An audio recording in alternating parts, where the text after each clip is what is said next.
Hello students, मैं योगेश कुमार गुप्ता, हमारे YouTube channel knowledge system में आपका स्वागत है। और आज का जो टॉपिक है वो आपका है चैप्टर नंबर 7 और इसका जो पार्ट नंबर 4 और इसमें हम बात करेंगे कंट्रोल स्ट्रक्चर के बारे में। तो कंट्रोल इसमें हम बात कर रहे हैं सीक्वेंस और जो आपके जो कंट्रोल स्ट्रक्चर होते हैं, ये इस चैप्टर नंबर 7 का लास्ट पॉइंट है। तो ध्यान से देखें, आपके पास अगर बुक है तो मिलान कर सकते हैं पेज नंबर 107 पे। तो सबसे पहले बात करेंगे कि जो कंट्रोल स्ट्रक्चर होते कितने प्रकार के हैं। तो एक क्वेश्चन आपके बनता है कि कंट्रोल स्ट्रक्चर का वर्णन कीजिए या कितने प्रकार के होते हैं। तो आपको क्या ध्यान रखना है कि कंट्रोल स्ट्रक्चर जो होते हैं वो आपका पहला तो होता है सीक्वेंस, दूसरा होता है सिलेक्शन और तीसरा होता है आपका सीक्वेंस, सिलेक्शन और लूपिंग स्ट्रक्चर।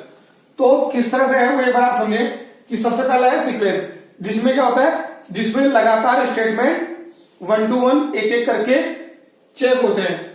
जैसे कि स्टेटमेंट 1, स्टेटमेंट 2 ये लगातार आपके एक एक करके हल होते रहते हैं, उसे तो बोला जाता है सीक्वेंस स्ट्रक्चर। दूसरा होता है सिलेक्शन स्ट्रक्चर, जिसमें होता है चयन करना, मतलब सिलेक्शन करना। तो सिलेक्शन करने का मतलब है कि यदि इसमें 3 पार्ट हैं आपके, पहला है इफ, दूसरा है इफ एल्स और तीसरा है स्विच। इफ एल्स और स्विच। इफ अगर कंडीशन अगर सही है, मतलब ट्रू है, तो आपका स्टेटमेंट जो है वो आपका एग्जीक्यूट हो जाएगा। इसके अलावा अगर दूसरा इफ एल्स में क्या होता है कि यदि कंडीशन सही है तो ये वाला स्टेटमेंट एग्जीक्यूट होगा, और अगर स्टेटमेंट गलत है तो स्टेटमेंट जो अगला जो दिया हुआ है एल्स पार्ट में जो दिया हुआ है वो आपका एग्जीक्यूट हो जाएगा। और जो तीसरा दिया हुआ है स्विच केस, स्विच केस में क्या होगा कि एक्सप्रेशन आप लिखोगे और उस एक्सप्रेशन में यदि केस 1 ट्रू है तो स्टेटमेंट जो 1 दिया हुआ होगा वो एग्जीक्यूट होगा और उसके बाद ब्रेक होगा। केस नंबर 2 होगा, स्टेटमेंट होगा, उसके बाद ब्रेक। और डिफॉल्ट जो भी, अगर मान लो कोई भी कंडीशन अगर ट्रू नहीं हो रही होगी तो जो भी डिफॉल्ट केस में जो लिखा हुआ होगा वो स्टेटमेंट एग्जीक्यूट हो जाएगा। तो ये जो 3 आपके जो कंट्रोल स्ट्रक्चर का जो पार्ट है वो आपका सिलेक्शन है, मतलब कि इसमें सही कंडीशन का चयन किया जाता है।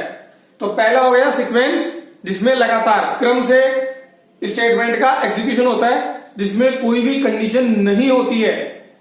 जबकि सिलेक्शन में कंडीशन होती है और उस कंडीशन के आधार पर डिसीजन होता है। और जो तीसरा है आपका लूपिंग स्ट्रक्चर, तो लूपिंग स्ट्रक्चर में एक तो होता है आपका फॉर लूप। तो फॉर लूप में क्या होता है कि फॉर लूप लगाया स्टार्टिंग पोजीशन, उसके बाद लूप कहां तक चलेगा, मतलब कि जो एंड पोजीशन होती है उसके बारे में बताया हुआ है।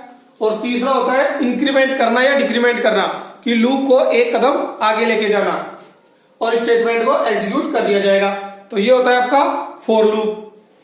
इसी तरह से लूप के अंदर जो अगला पार्ट है वो दिया हुआ है व्हाइल लूप, जिसे प्री टेस्ट कंडीशन लूप भी कहा जाता है। प्री टेस्ट कंडीशन लूप भी कहा जाता है। तो कंडीशन अगर ट्रू होगी तो इस स्टेटमेंट को एग्जीक्यूट कर दिया जाएगा।